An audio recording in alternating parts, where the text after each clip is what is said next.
During their in-flight report, Fantasy Flight made a bunch of announcements, one of which was a whole new set for KeyForge titled Worlds Collide. Now, this is the only game out of all the new things they released that they didn't have here to test out, but there's still a lot of interesting things we've learned. First off, this is third set. It's like the last ones, so it's a standalone in essence. You can just buy decks there. They're not designed to have a previous set, but they're actually swapping out two of the houses, particularly Mars and Sanctum, for two whole new houses. First, we have the Soaring Republic, which is sort of like dinosaurs plus Roman people. Very interesting. Supposedly have been in a part of this Colosseum, or I forget the exact crucible, for a long time. But then we also have the Grand Star Alliance, which is apparently a bunch of military and space, like a colony that actually got warped here. So they have replaced those two houses, and it seems to also imply that that's for future sets, we might actually see houses swap in and out, which could be a whole interesting dynamic for what that set can apply. For example, if you see maybe less of the stealing, because the houses that usually do that are not present. Mm-hmm. They're basically like Starfleet, right? That's the impression that I got. So. Dinosaurs and Starfleet. In addition to those two houses, there's also a handful of new keywords and things. So starting off, there's the ward keyword. When you apply this to a creature from some effect or card, you put a ward token on them, and the next time that they would be damaged or killed, the ward token is removed instead, so it protects them, which is pretty helpful. The other one is kind of the counterpoint to that, and that is the enraged keyword. If a creature is enraged, then it must attack on your turn. So certain things might use this to their advantage. You might be able to do it to your opponents or to your own cards in different effects. There's another thing too called Exalt. Exalt is another way of getting amber. So if you're familiar with KeyForge, then you know that some cards can capture amber, and if they leave the field, the amber goes to your opponent. That's true of this as well, but you're the one who is putting the amber on your card. So you're taking a risk that your opponent will get it, but in exchange for that, you're going to get some kind of a powerful bonus effect. So it's almost a kind of a gamble that when you're playing, you might say, oh, maybe they'll get an amber, but this effect's really good. So that's an interesting new way to play around with that currency. A bit more of a gamble now instead of just stealing and holding it and prolonging the game. Yeah. Other interesting thing is that they have changed up the products they're selling.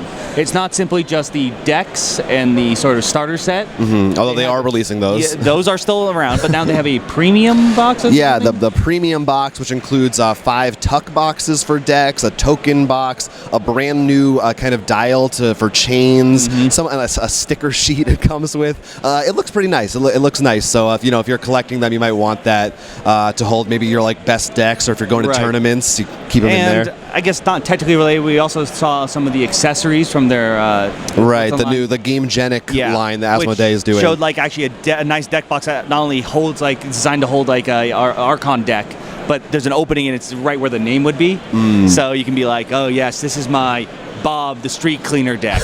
Surely that's a name. I hope so. And some sleeves too. We saw some cool sleeves. So what do you think about rotating out the two houses? I actually really like that idea, because I think that makes, if you want to just play like in this set, for example, you can be like, you can really make the sets feel different because simply just rotating a house. Because if you played the game, like certain houses play in a different way, and then by rotating them out, you'd be like, oh, now this strategy makes more sense because the one that counters it really hard is not there anymore. I think it can make for a lot more interesting, or even like if you bring an old card back in, then it wasn't as good. Maybe it's good now because the thing that crushed it isn't around. Yeah, I mean, I like that, they're keeping the same balance, so they didn't just say, oh, now there's 9 houses and we're going crazy with it.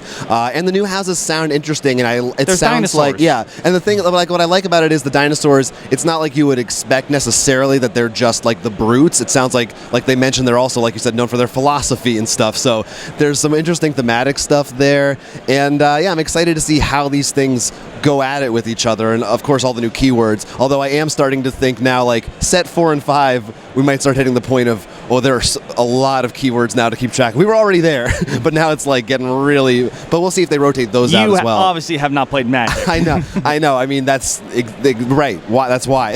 So this is exciting. It's being released in Q4 of this year. Unfortunately, like you said, we didn't get to try it out ourselves hands-on yet, but soon. Stay tuned for more from Roll for Crit.